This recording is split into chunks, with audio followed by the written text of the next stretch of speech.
इस प्रेजेंटेशन का टॉपिक है इकोसिस्टम पार्ट 2 प्रोडक्टिविटी।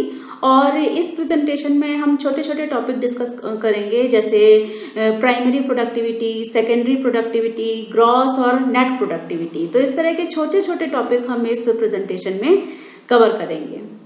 सबसे पहले हम प्रोडक्टिविटी का मतलब समझते हैं। प्रोडक्टिविटी का मतलब होता है रेट ऑफ बायोमास प्रोडक्शन।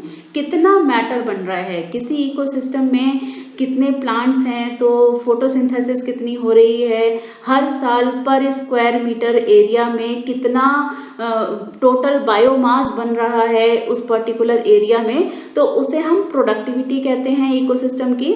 और प्रोडक्टिविटी को हम दो पार्ट्स में पढ़ते हैं, प्राइमरी और सेकेंडरी प्रोडक्टिविटी। सबसे पहले प्राइमरी प्रोडक्टिविटी का मतलब समझते हैं। तो प्राइमरी प्रोडक्टिविटी का मतलब होता है कि उस एक पर्टिकुलर एरिया में और एक पर्टिकुलर टाइम पीरियड में कितनी फोटोसिंथेसिस हो रही है, प्लांट्स कितने ग्रो कर रहे हैं और उनका बायोमास किस रेट से बन रहा है। तो जब हम केवल प्लांट्स की बात करते हैं और उन प्लांट्स में बनने वाले बायोमास की बात करते हैं, तो वह होती है प्राइमरी प्रोडक्टिविटी। और प्राइमरी प्रोडक्टिविटी को हम एक्सप्रेस करते हैं ग्राम per metre square per year में। क्योंकि जब भी हम प्रोडक्टिविटी बताएंगे किसी सिस्टम की, तो उसमें हमें दो बातें इंक्लूड करनी होंगी। एक तो एरिया बताना पड़ेगा, एरिया की यूनिट डिसाइड करनी होगी, और टाइम पीरियड। और बायोमास को हम दो तरह से काउंट करते हैं, मेजर करते हैं, या तो ग्राम में मेजर करते हैं या किलो कैलोरीज में मेजर करते हैं कि इतने ग्राम बायोमास से कितनी एनर्जी मिलती है। तो एनर्जी को हम किलो कैलोरीज में बताते हैं। तो बायोमास या जो प्रोडक्टिविटी है, तो उसको हम एक्सप्रेस करेंगे gram per metre square per year या kilo calories per metre square per year. Important है, ये छोटे छोटे क्वेश्चंस बोर्ड के एग्जाम में भी पूछे जा सकते हैं। और प्राइमरी प्रोडक्टिविटी को हम दो पार्ट्स में डिवाइड करते हैं, एक ग्रॉस प्राइमरी प्रोडक्टिविटी और एक नेट प्राइमरी प्रोडक्टिविटी। बहुत थोड़ा सा डिफरेंस है इन दोनों में, जानते हैं, इसको डिस्कस करते हैं। तो सबसे पहले ग्रॉस प्राइमरी प्रोडक्टिविटी जिसे हम एब्रीविएशन जिसका होता है जीपीपी। तो किसी भी इकोसिस्टम में टोटल कितनी फोटोसिंथेसिस हुई है और उस फोटोसिंथेसिस से टोटल कितना बायोमास बना है, तो उसे हम कहते हैं ग्रॉस प्राइमरी प्रोडक्टिविटी। लेकिन थोड़ा सा डिस्कस करते हैं इस पॉइंट को कि अगर कोई प्लांट है, उसने जितना भी बायोमास बनाया है, वह सारा बायोमास किसी अब एनिमल को अवेलेबल नहीं होगा।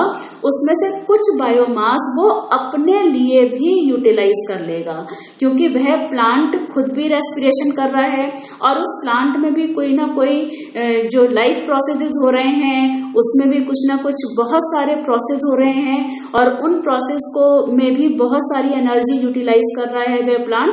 तो अगर वो रेस्पिरेशन से जितनी भी एनर्जी वो ले रहा है, बना रहा है, तो अगर हम उसको माइनस कर दें, इस जीपीपी से माइनस कर दें वो सारे रेस्पिरेटरी लॉस और जितनी भी उस प्लांट में प्रोसेस हो रहे हैं और उसमें जितनी भी एनर्जी वो कंज्यूम कर रहा है, तो अब जितना बायोमास बचेगा प्लांट का after utilising for its own body, तो उसे हम कहेंगे एनपीपी या नेट प्राइमरी प्रोडक्टिविटी।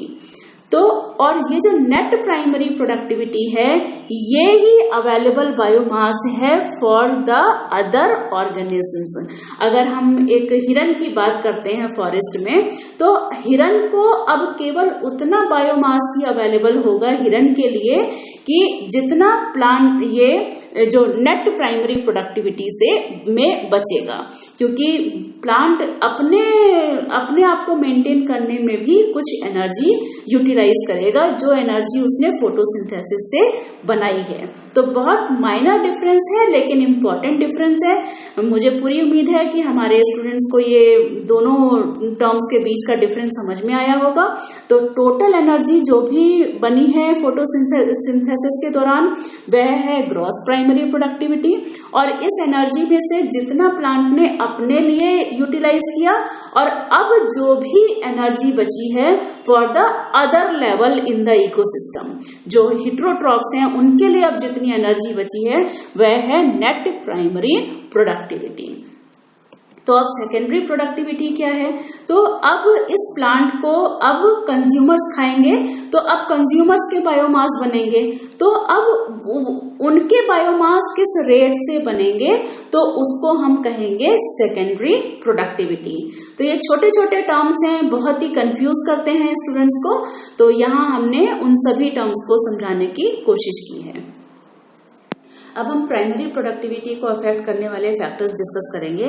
तो जो सबसे इम्पॉर्टेंट फैक्टर है वह है सनलाइट। सनलाइट की प्रेजेंस में ही फोटोसिंथेसिस होती है। ये बताने की जरूरत नहीं है कि sunlight is the ultimate source of energy on earth, और लेकिन अर्थ पर जो सनलाइट का डिस्ट्रीब्यूशन है वह वेरी करता है। ट्रॉपिकल रीजन में मैक्सिमम सनलाइट का एक्सपोजर है, जबकि पोलर रीजन में बहुत ही कम सनलाइट पहुंच पाती है। तो इसी हिसाब से इन रीजन की प्राइमरी प्रोडक्टिविटी होगी। तो इसी वजह से जो ट्रॉपिकल रीजन होते हैं यहाँ की प्राइमरी प्रोडक्टिविटी मैक्सिमम होती है, जबकि जो पोलर रीजन है वहाँ पे प्राइमरी प्रोडक्टिविटी भी बहुत बहुत कम होगी। उसी तरह से जो एक्वेटिक इकोसिस्टम है, अगर इनको हम कंपेयर करते हैं टेरेस्ट्रियल इकोसिस्टम से, तो एक्वेटिक इकोसिस्टम की प्राइमरी प्रोडक्टिविटी भी कम होती है, क्योंकि जैसे जैसे पानी की डेप्थ बढ़ती है किसी भी एक्वेटिक इकोसिस्टम में, तो लाइट का पेनिट्रेशन कम हो जाता है। तो इस वजह से लाइट एक लिमिटिंग फैक्टर हो जाता है एक्वेटिक सिस्टम में। और दूसरा इंपॉर्टेंट फैक्टर है टेम्परेचर, क्योंकि हम जानते हैं एंजाइमेटिक एक्टिविटी के लिए टेम्परेचर का होना बहुत जरूरी है। जैसे जैसे टेम्परेचर कम होता है एंजाइमेटिक एक्टिविटी भी कम होती चली जाती है। उसी वजह से टेम्परेट फॉरेस्ट, क्योंकि यहाँ पर टेम्परेचर कम होता है ट्रॉपिकल रेन फॉरेस्ट की अपेक्षा, तो टेम्परेट फॉरेस्ट की प्राइमरी प्रोडक्टिविटी कम है ट्रॉपिकल रेन फॉरेस्ट से। हमारे अर्थ पे जितने भी इकोसिस्टम पाए जाते हैं, जितनी भी तरह की इकोसिस्टम हम डिस्कस करते हैं, पढ़ते हैं, उनमें से ट्रॉपिकल रेन फॉरेस्ट की प्राइमरी प्रोडक्टिविटी सबसे ज्यादा है, क्योंकि इस रीजन में सारे ही फैक्टर्स बहुत फेवरेबल हैं जो फोटोसिंथेसिस को बढ़ाते हैं।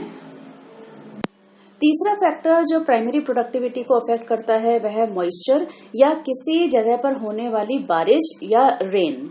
तो डेजर्ट में बहुत कम बारिश होती है, ह्यूमिडिटी वहाँ बहुत कम होती है, इस वजह से प्राइमरी प्रोडक्टिविटी भी वहाँ सबसे कम है। और ट्रॉपिकल रेन फॉरेस्ट, क्योंकि वहाँ बारिश बहुत होती है और टेम्परेचर भी हाई होता है, इस वजह से ट्रॉपिकल रेन फॉरेस्ट में प्रोडक्टिविटी बहुत ज्यादा है। जितने भी तरह के हैबिटेट पाए जाते हैं इस अर्थ पर, उसमें सबसे ज्यादा प्रोडक्टिविटी ट्रॉपिकल रेन फॉरेस्ट में देखने को मिलती है। और फिर न्यूट्रिएंट्स चौथा फैक्टर है। तो जो ओशन है, ओशन में नाइट्रोजन की कमी होती है, इस वजह से मरीन इकोसिस्टम में प्रोडक्टिविटी कम होती है। और फिर उसी तरह से डेजर्ट की सॉइल भी डेफिशिएंट होती है, इसमें भी न्यूट्रिशन की बहुत कमी होती है। तो ये एक और कारण है कि डेजर्ट की सॉइल में प्रोडक्टिविटी कम है। और एस्चुरीज और कोरल रीफ्स, ये मरीन इकोसिस्टम के दो ऐसे रीजन्स हैं जहां पर प्रोडक्टिविटी ज्यादा होती है, क्योंकि इन दो पर्टिकुलर रीजन्स में न्यूट्रिएंट सप्लाई अधिक होती है। एस्चुरी ये टर्म आपको एक्सप्लेन कर देते हैं कि वह रीजन, वह एरिया जहां पर कोई नदी ओशन से मिलती है, तो वह एक बहुत ही वाइड एरिया होता है, तो उस एरिया को हम एस्चुरी कहते हैं। और इस एरिया में न्यूट्रिएंट सप्लाई रिच होता है, बहुत ज्यादा होती है, क्योंकि नदी बहुत सारे न्यूट्रिशन के साथ ओशन से मिल रही होती है।